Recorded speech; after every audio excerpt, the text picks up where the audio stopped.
আসসালামু আলাইকুম ওয়া রাহমাতুল্লাহ। আজকে আমরা মুর্শিদাবাদ লালবাগ হাজারদুয়ারি সফর করতে এসেছিলাম।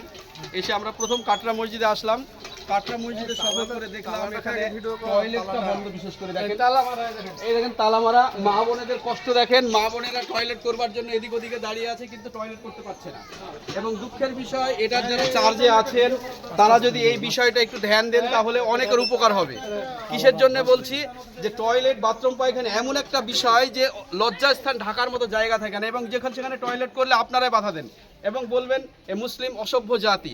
তাই আমরা বলছি যে সভ্য জাতির সভ্য কাজ করার জন্য আপনারা যদি টয়লেটটা খুলে দিতেন তাহলে অনেক উপকার হতো।